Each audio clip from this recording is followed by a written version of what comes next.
We are the least represented group in the C-suite, and that's a problem. Whether it's in tech or Fortune 500, women of color do want to rise up in that world. It's a team effort to break that bamboo ceiling and to move up and to have that support and that acknowledgement and accountability. Like if they don't know about the bamboo ceiling, then how are we going to move up? So it's working together with our allies and other AAPI people in our companies or organizations or communities to really be able to break things. That's Nancy Luong, a senior marketer in tech and author of How We Got Here Journal. Nancy is a digital program manager at Salesforce and co-president of Asia Pac Force. She's also been recently crowned Miss Southern California 2023. In her own words, Nancy is proud to be bringing diversity into this space and redefining beauty, not only because she is AAPI, but not the size 0 woman or Asian woman traditionally associated with beauty standards. She's someone who clearly values allyship with other women, other Asian Americans, and perhaps most importantly, people who are unlike her in age, race, generation, values, or upbringing. In this episode, we talk about why allyship is the key to breaking the bamboo ceiling and glass ceiling, how genuine conversations can help heal intergenerational trauma with immigrant parents, and busting money and success myths in a Bling Empire world. We talk about the importance of mental health for men and why her struggles to connect with her emotionally distant dad inspired her to write How We Got Here Journal, and how gratifying it is to see the walls come down in their relationship. Hey everyone, it's Vanessa. Welcome to Thrive Spice, a podcast centered on the Asian American mental health experience while navigating career, family, wellness, and social empowerment. I'm your host, Vanessa Tsang-Shiliwala, a business leader and entrepreneur, mother of 2, and award-winning AAPI and mental health advocate. Join me as I invite diverse business and political leaders, entrepreneurs, and creators to share their real, raw mental health journeys and practical advice on how they found their Thrive Spice, the joy that comes from finally owning our identity, power, and worth. Please follow me at Thrive Spice on Instagram for videos and more mental health tips. We're also on Facebook. Send me a DM or voice note. I want to hear from you. And if you prefer to watch your podcast, please check us out on YouTube or Instagram at Thrive Spice. The link is in the show notes. Lastly, don't forget to subscribe. All right, let's get ready to unpack some feelings and spill the tea. Hi, everyone. Welcome to Thrive Spice podcast. Our guest here today is Nancy Luong. Nancy is a senior analyst at Salesforce with a background of 15 plus years in digital marketing experience. She's a proud first-generation daughter to Vietnamese and Chinese immigrants. Nancy is a Long Beach local and a graduate of CSULB, who is now a successful Fortune 500 senior marketer, financial content creator, keynote speaker, university educator, and best-selling published author. She believes everyone has a story and has created the How We Got Here journal for you to tell your story. The journal is filled with 50 life-changing questions to ask your parents or loved ones. So thank you so much, Nancy, for joining us here today on Thrive Spice. We're so excited to have you on. It's been a long time coming, and I've loved the dialogue that we've been having over the past few months about your journey and mine. I'd actually love to share with our listeners more about your journey and your background. What inspired you to write How We Got Here? You know, I'm so happy that there's been so much attention on Asian Americans and just everything going on. And I think during the pandemic, I was seeing that people were connecting in different ways, in a huge way that I think it's important for us to connect is with our parents and loved ones that raised us. And there's so many stigmas that we've had being Asian Americans that I feel like we just had to break down the barriers, and getting to know our parents' generational patterns that have been passed down and knowing how they have grown up has really taught me why they are the way they are, and ultimately how I am and who I am. So it's been really important for me to learn about my family's history to kind of figure out who I am and go from there and shift the things that aren't as valuable as I used to think that they were growing up. And I think that definitely changes as an adult.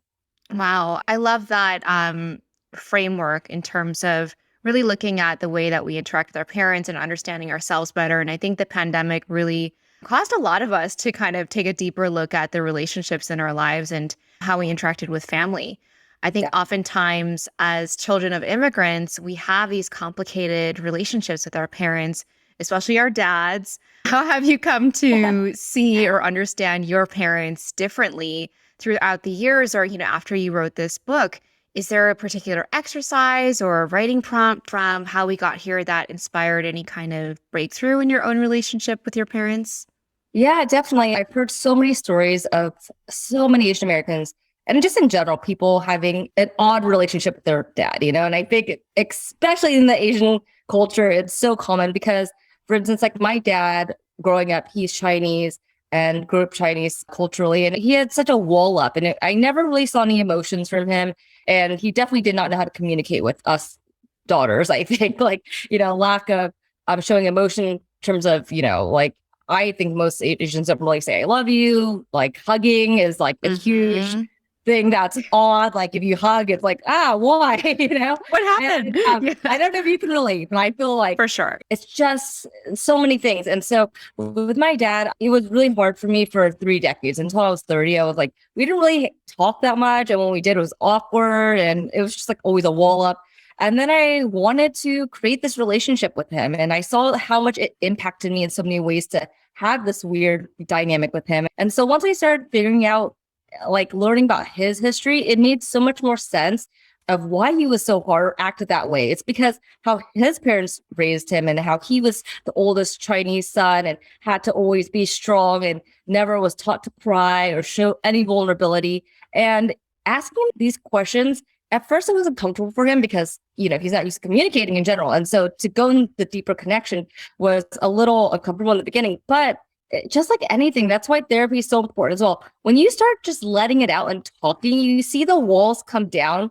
And because I think so many parents aren't asked these questions, it's like, oh, you want to know about me? Like, this is interesting. And once they start talking, it kind of like just the energy is different. And I think I started seeing his walls come down. And so we were able to have dialogues. And even today, we just started talking about mental health. Like it was men's mental health last month. And learning so much about how he struggled with his mental health growing up taught me so much more of like, wow, there's so much depth into Asian men. And once you tap into it, you'll realize how soft, just like people in general are. And I think it makes an impact on how we are because it's like, okay, I see this had nothing to do with me. It had to do with you, with how you were acting and how you raised me. And there's so much empathy and compassion that goes into it. For sure. Thank you for sharing that. I think it's so powerful to hear how these kind of seemingly small innocent questions can actually really change the dynamic between generations. And I can definitely relate. My dad also was like, I remember a lot of my childhood was like, oh, you're too sensitive. Stop crying. You got so many emotions. And, I barely, if ever, really saw my dad cry. I think the only time was like when his father died. I think that's the only time I can remember. And then, being married to a South Asian man, it's like the same thing culturally. There's just not this encouragement of showing emotions. It's kind of seen as a sign of weakness. And we see this kind of getting passed down from generation to generation.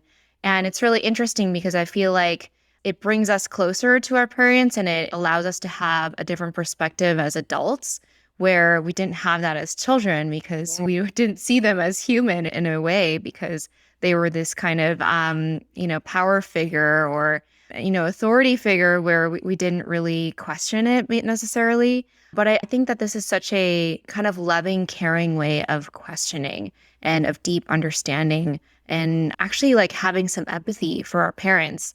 As a parent now, I'm like, whoa, I don't know how they did it. It's so hard. And I definitely have a renewed sense of empathy for my own parents. Yeah, definitely. I think it's important to do that because it's like we can't change people and we can blame people. But once you start taking accountability of your own actions and also having that compassion and empathy, it makes life so much easier, because it's out of our control, but we can understand or try to. And I think it just makes life easier. Yeah, that's such a good point. I think kind of taking that control back in a way, but doing it in a really loving way, in a caring way, I think is so powerful. Have any of your like readers or people who've bought the book reached out to share their own stories of how it changed their relationship with their parents or family? Yeah, and it's so beautiful when people do, because Yes. I think like a lot of women, I still do have imposter syndrome, and I'm like, did I write this? Did I do this right? Or is this, And so when I hear feedback, and I welcome all feedback because I do want to know, what people think of it or like how their experiences are. And it's so nice for my own colleagues at my work and the leaders, even at my work, have been so supportive, and people outside of work, of hearing how it's changed. And I think it's such a great tool to have, because it's not like we're randomly be like, hey, mom or dad or grandma, grandpa, uncle, whoever, here's a question. It's like, what? Like Asians are gonna be like, what the heck are you? What? Like, Yeah. if you have something like, hey, I got this book and it has questions in it. I want to like report some stuff. It makes it a little bit more like safe. It's easier and safe. And it's so nice to hear people's experiences. It's changed some people's lives, which is amazing. Of having communication, or even just it's everything from, having all these stories that they've learned to just even breaking down a barrier of even communicating. Totally. Just that little part. And if that makes a change, then that's great enough already, and the rest will come. For sure. For sure. I think to that point, we didn't know how to have any of these kinds of conversations with our parents. And so having that framework as a guide and kind of like, it's in this book, and we're just going through this exercise, I think makes it definitely a lot more palatable. And, thank you for giving that to our community. I think that's so wonderful and generous. How did that come to be? Like, everyone has their own kind of relationship work they're doing personally, but then how did it come to be, okay, I'm going to share this book with the world? Yeah. So once I started seeing, so for myself, when I started seeing how much it's changed me to learn about my parents, and, in a way, forgiving them, like, forgiving so many things. I think being an adult, you don't have control of a lot of things, right? Like for me, I'm a control freak, and I'm less than now, because it's like there was so much chaos as a child. So like as an adult, you're like kind of like comfort zone is like controlling everything. And the thing is, like, with other people, you can't do that. Like I can't change my parents, but I can learn how to understand them. And the more I did, the more it helped me just to have peace with so many things. Like, for instance, like, okay, my dad was so strict growing up. He didn't show much love, but I can't change that. What I can change is understanding like why. Like, okay, I get it. His parents never showed that. And he didn't know how to express that to us, especially as females and as, young ladies and girls. And then having that change so much. And then I started seeing people pass away. Like a lot of my friends' parents were passing away during the pandemic. And I felt like life is so short, and a huge regret I kept hearing is I wish I talked to my parents more. I wish I knew them more. I wish I had stories I knew about them, whether they had great relationships or not. So I, came with this idea like, hey, I've been kind of doing this with my parents and it's helped me. Maybe it'll help one other person. So it started out as creating it for my friends. Like maybe my friends will like this. And then I saw, maybe this can help other people, and as a bigger scale. And I hope it does. And just at least sheds light on communication in general, like having that, just that change is so important. Absolutely. Absolutely. I don't know about you, but I also grew up in kind of like a multilingual household. So, sometimes like we've just literally never heard some of the, phrases in our native language. Like I've never heard some of these words in Chinese or, Mandarin Chinese and stuff. And so I think that there is also this kind of element of like reclaiming and rewriting that narrative about who our parents are and who we are. And I think that you mentioned, forgiveness.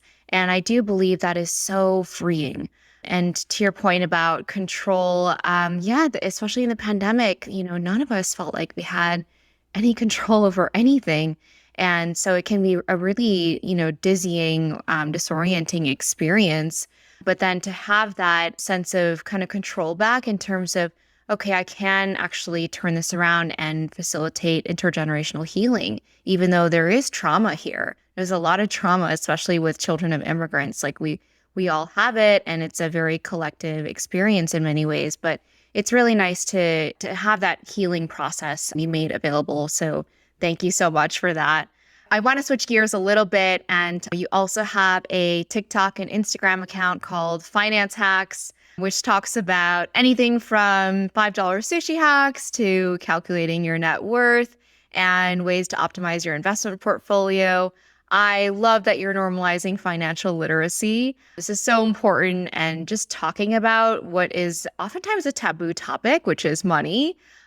Culturally, it's a loaded topic for Asian Americans. We love money, we want prosperity, we want more of it, but we're also big savers and we can be conservative in some ways.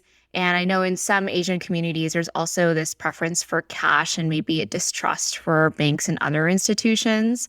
So I'm curious, when it comes to money, what shaped your values and perspectives on money as you were growing up?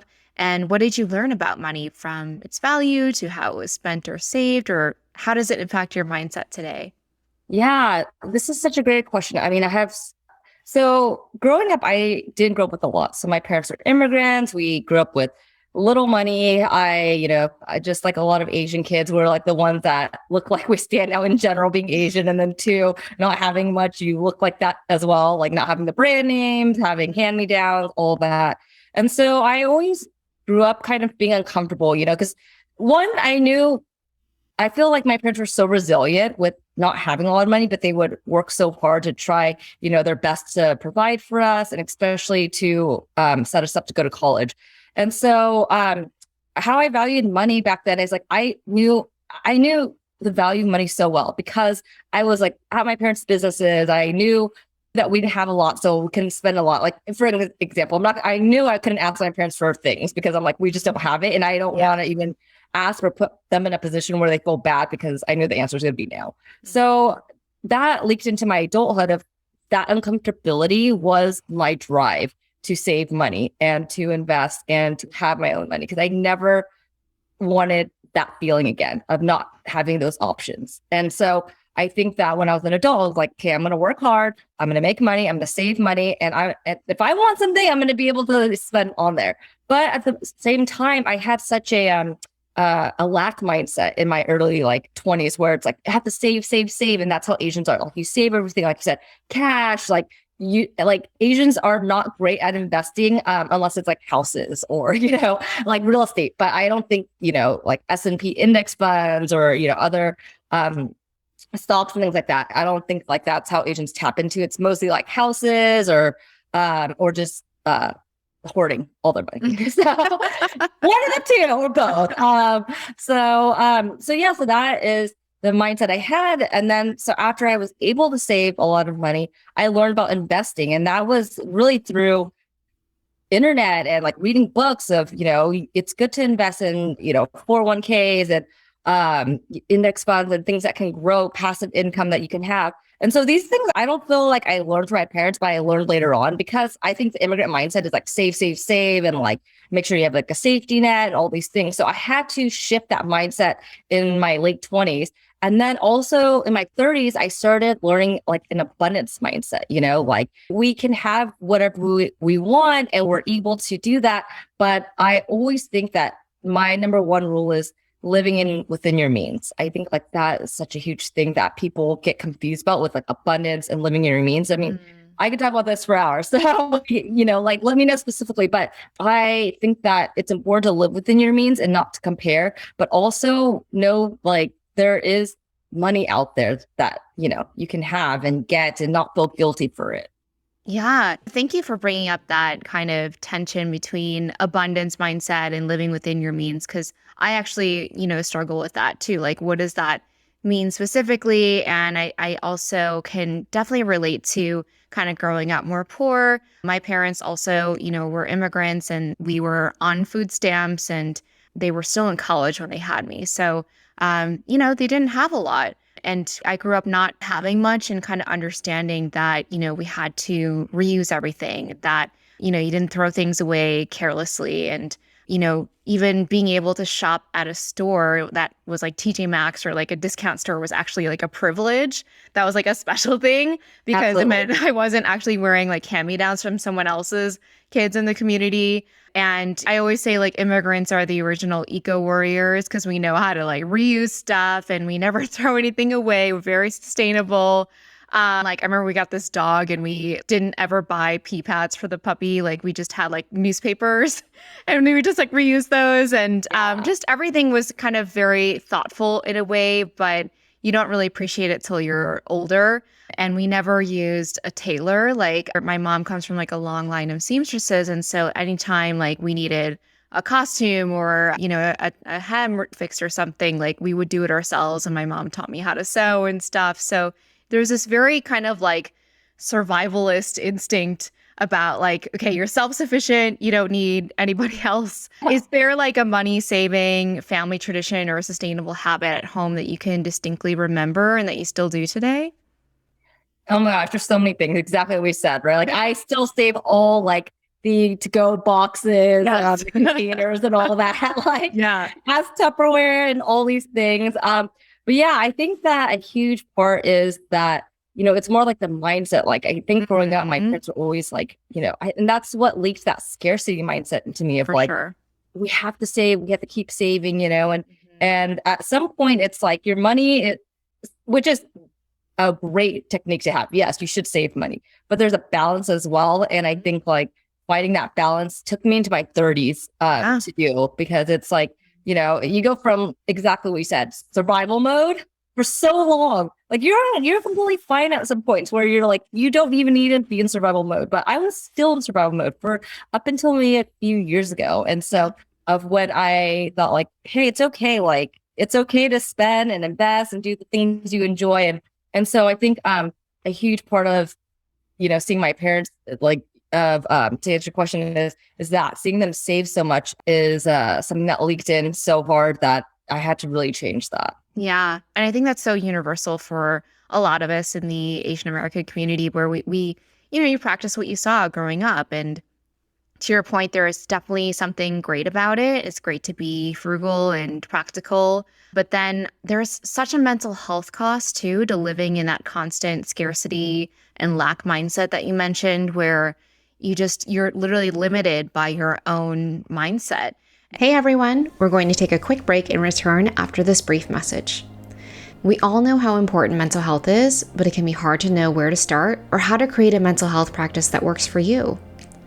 Mental health affects us in the workplace, at home, and everywhere in between. Americans are facing record amounts of anxiety, depression, and panic attacks since the onset of the pandemic. Younger generations like Gen Z and millennials are feeling the most traumatized by events of the last 20 months. From pandemic stress, employee burnout, hate crimes, mass shootings, and the daily struggle to balance work and family life, the mental load of being human has never felt more crushing, especially for underrepresented identities. For example, Asian Americans are more prone to mental health issues, yet 3 times less likely to seek help than Caucasian counterparts. That's why I created Thrive Spice Media, a mental health podcast and platform. My mission is to normalize mental health journeys, provide a safe space to share resources and stories, and promote a more inclusive world that centers intersectional communities, including women of color, AAPI, BIPOC, and LGBTQIA+ communities. Lately, I've been getting some requests from companies, especially ERG groups, that focus on affinity groups like AAPIs, BIPOC, and queer communities for speaking engagements and mental health workshops. I'm thrilled to share that I'm now offering mental health masterclass workshops for corporations and groups. It's a 60 to 90 minute interactive mental health workshop hosted by me, either virtually or in person, specifically customized to your organization's needs. We give participants a mental health toolkit to manage things like stress, anxiety, depression, and talk about how topics like racial trauma, imposter syndrome, negative self-talk, social media, burnout, and more. The mental health toolkit includes data, exercises, resources, and practical frameworks to create and implement a mental wellness routine. And I also include a Q&A session. 100% of previous attendees said they would recommend the event and podcast to a friend, and said they left feeling empowered, validated, and informed. If this sounds like something you or your organization could benefit from, or you're curious about learning more, please go to www.thrivespicemedia.com for more information. Back to our conversation. And so I'd love to hear a little bit more about that particular transition point for you, kind of going from scarcity to abundance. I'm sure it wasn't overnight. Was there something that, helped you kind of cross that bridge, or, something that you kept in mind? Yeah, so once I started doing a lot of self-work, I was reading a lot about law of attraction and manifesting, and abundance and all that tied into money as well. If you think small, you're always going to live small in your head. If you can expand yourself and want to grow, you can, and there will always be more to have and more to grasp, and finding that balance was really hard for me because I was like, okay, so do I save or can I spend or like, what do I do? And a huge part is letting go of a lot of my, for example, like whenever I would get bills, I would be so stressed out. I'd be like, oh my gosh, like the water bill, the electricity bill, my taxes, like my property tax and all these things. And a mindset I started shifting was having gratitude for these things, like things that are outside of my control. Like, for example, of course I need water and electricity. I have to pay for my taxes.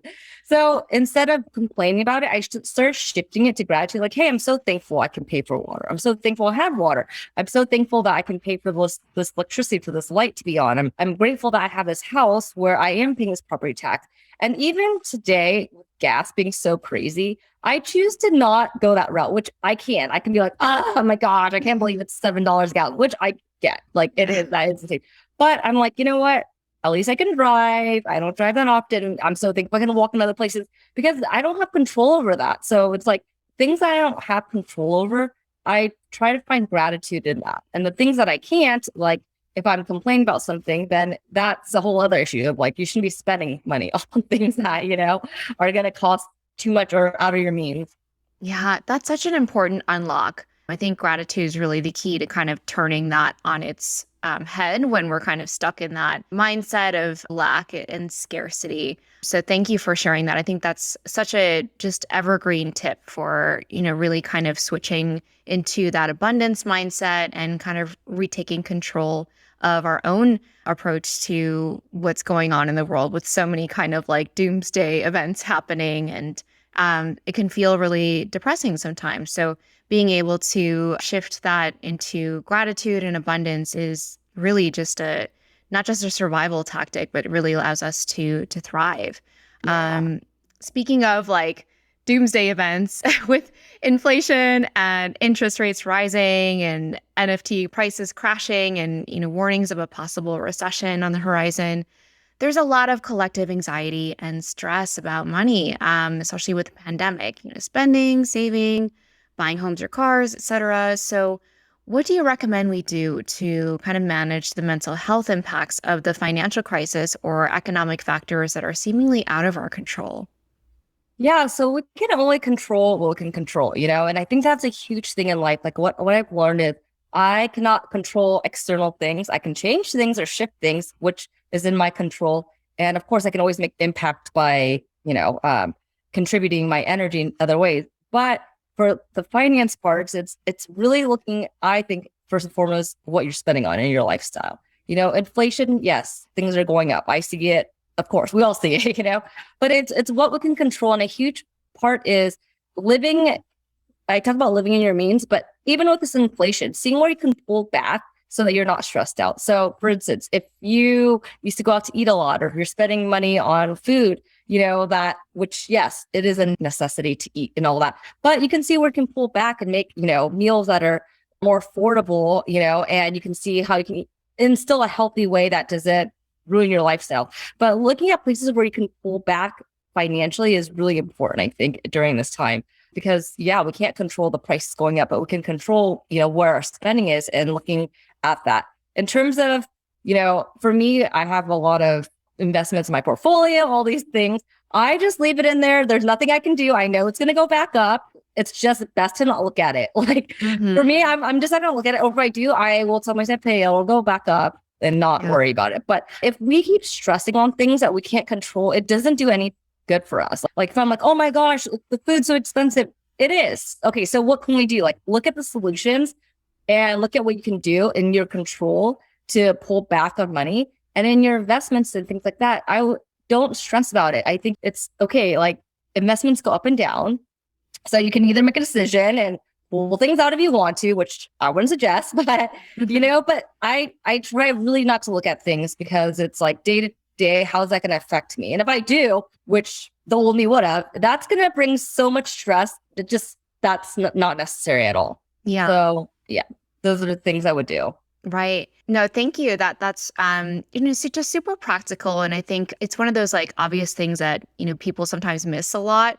And I'm curious, in our culture, we see, with shows or movies like Crazy Rich Asians and Bling Empire. I don't know if you watched that. Yes. But there's like, this, particularly in the Asian American kind of experience, there's still this glorification of prosperity and success and being rich. And of course, like, very synonymous with the American dream as well. So I'm curious, like, if we do need to kind of hold back in terms of spending, like, what are some ways that we can still experience joy, still experience happiness, still feel successful without necessarily like shelling out lots of money?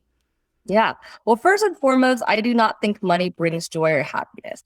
What it brings, though, is financial security, comfortability, peace of mind. And yes, of course, you can be happy because people be like, well, I want to go to Italy. Like, that's going to make me happy. Yes, agreed. However, in the long run, those are all things it's instant gratification, like a lot of things. Mm-hmm. But in the long run, what is going to make you happy is really your internal self and your work and the things that bring you joy. And that doesn't necessarily have to be money. So I would say a huge thing is your self-care, how you treat yourself day to day, working out, eating healthy, journaling, reading, taking walks, taking a bath. You can do all these things that make you happy.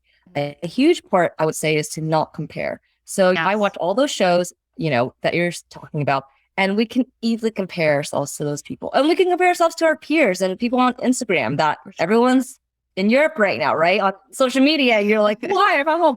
But it is very difficult to do. And this is something that I don't do. I do not compare myself to others because what I find as rich and prosperity is not the same as others. Even like my two sisters, they have a really good sized house, nice cars, all these things, and they deserve it and they work hard. But that's not how I want to live, and that's okay. And so I am so okay with that, which I'm so grateful for, because if I did do that, like those aren't even things I want. So I could easily be like, oh, I should have a nice car. I need to like have a bigger house. But I'm like, I'm really happy with what I have, and I like things that are different from them, or anyone. Like I personally like experiences or things like that. And so, what I find joy in is going to be different from someone else. And we have to remember too, you never know how someone's life is, you For see sure. these shows that have all these things. First off, it comes from old money and generational wealth, which is completely fine. No hate on that. I'm just saying, so it's the less than 1% you're seeing.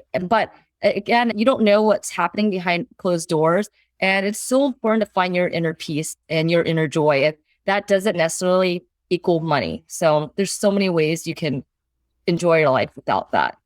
I think that's so spot on. And it really speaks to a lot of the pressures of our society, especially with social media, where you can compare yourself to millions and billions of people's lives at the same time. And I think that's like the ultimate mental health fitness level, is to like not compare yourself to others.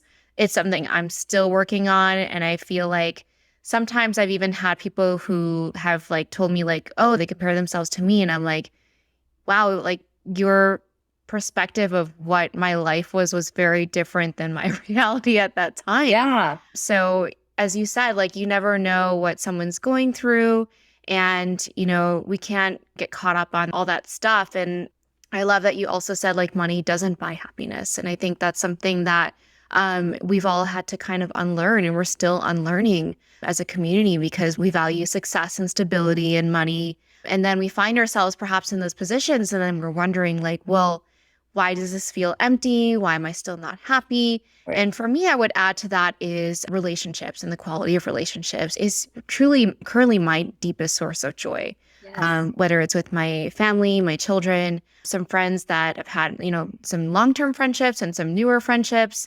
That brings me so much joy that I cannot find anywhere else. And so I think the pandemic has forced us to really get back to basics in a way. And I think it's a good thing, because we're realizing that, yeah, the world can be crashing down behind us, but we don't need as much as we thought we did. Yeah, definitely. And I agree. Relationships are so important. And, one of my favorite quotes is, comparison is the thief of joy. Yep. And it totally is, because when you compare, you're never going to feel good enough, because once you hit whatever you're trying to get, you're going to compare yourself with someone else that has more. And then it's just like a never ending rat race. So it's just so important to ask yourself what your intentions are, like what makes you happy. That's the most important. For sure. Speaking of like the rat race, I know that you work as an Asian woman in tech, and I know it's an amazing industry, but also kind of notorious for being tough for women of color, minorities, underrepresented groups. And so it's also often focused on achieving a lot of these like metrics and KPIs. So how do you measure your own personal success and mental health and happiness in your career?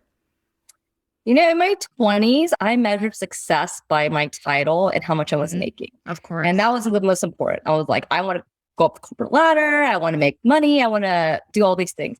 Now in my 30s, I am more like, what's making you happy? And I feel like there's some graph. I know there's a graph out there that's like boy and money and, whatever. There's like a cross. Yeah. But how I measure success now is by joy and happiness. And that doesn't equal more money or a higher title. That equals how I feel day to day about my work and where I'm at financially, but also how I am mentally. Am I enjoying my job? Am I giving back? Am I contributing? Am I doing things that I enjoy? That is how I measure it now. And I think that there's a point in your life where you'll hit that. And some people never do, and that's fine too. They're just like climbing, and that's great.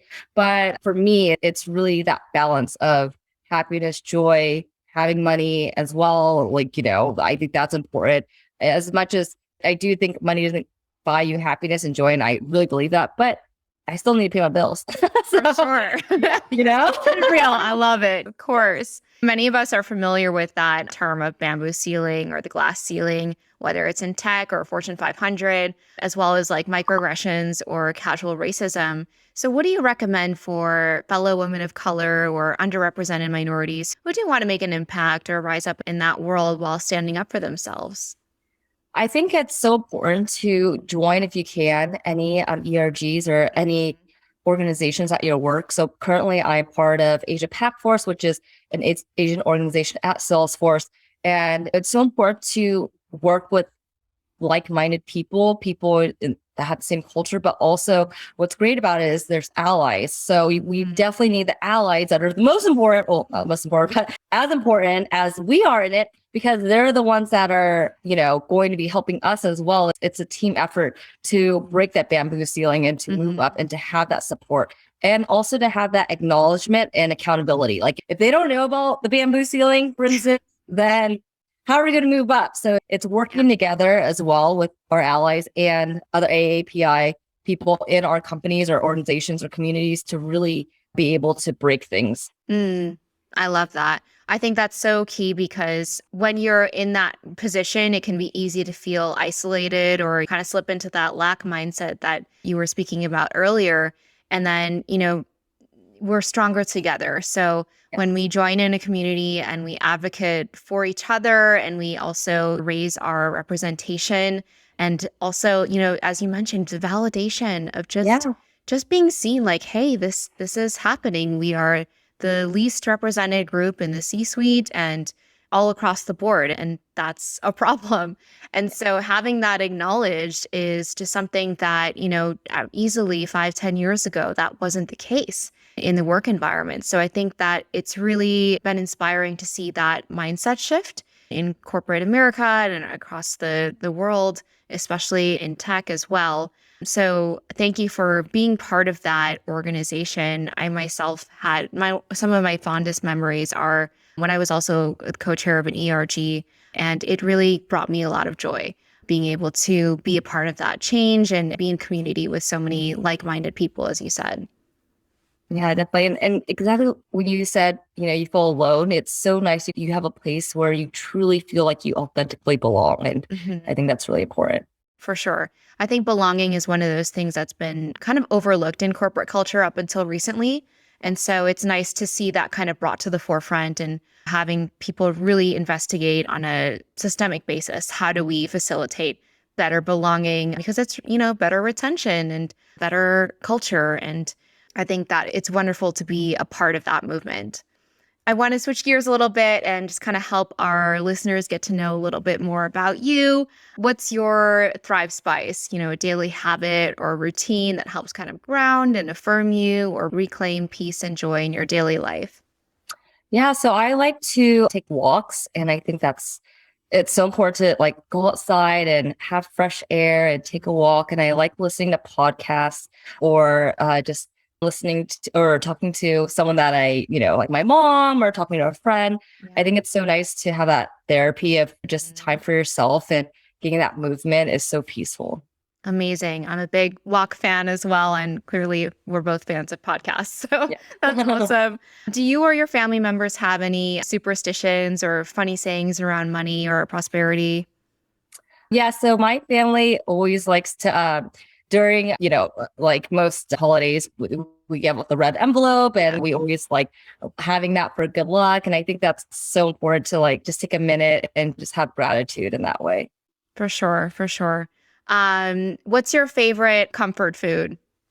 My favorite comfort food is my mom's cooking, and I need to start learning the recipes, I think, but I feel like I'm not going to make it right. But it's always like that extra touch of not measuring things.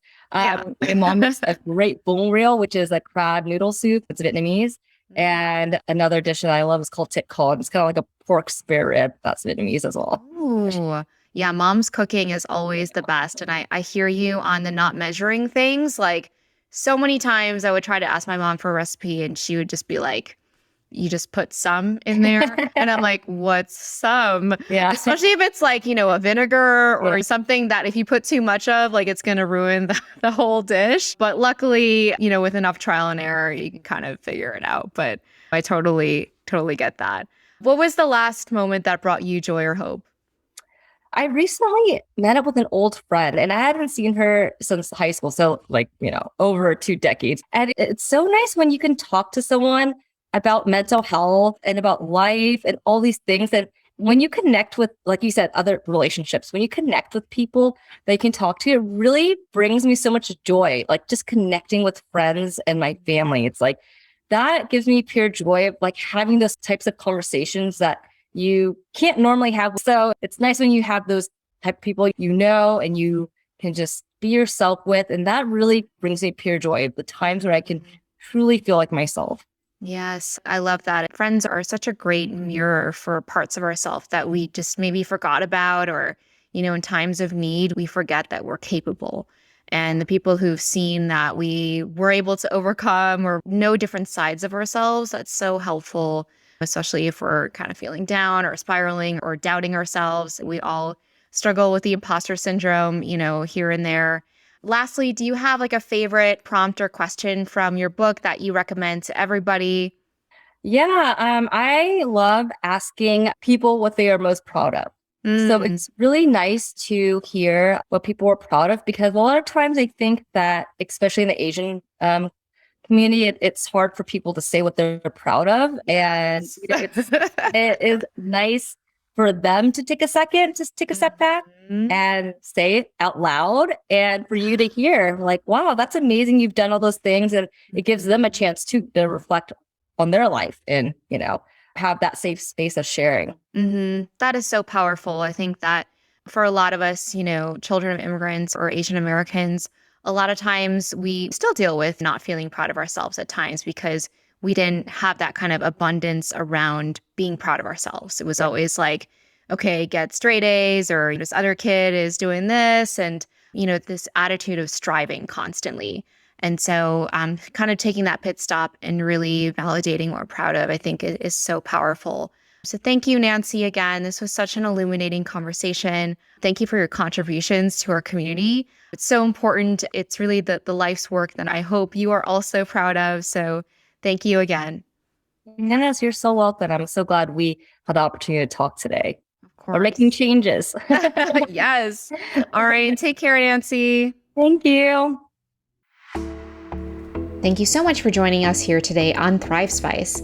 If listening to our podcast helps you feel seen or heard, or you found yourself saying yes while you're listening to one of our podcast episodes, or you simply believe in our mission of breaking down the cultural and social stigmas that prevent Asian Americans from reaching their true potential when it comes to mental health, family life, and business leadership, Please leave us a 5-star review on Apple Podcasts or Spotify. Consider booking a Thrive Spice Mental Health Masterclass workshop, or share a link to our podcast with a friend or family member who might benefit from being a part of our Thrive Spice community. Don't forget to follow us on Instagram at Thrive Spice, subscribe to our podcast, and be kind to your mind.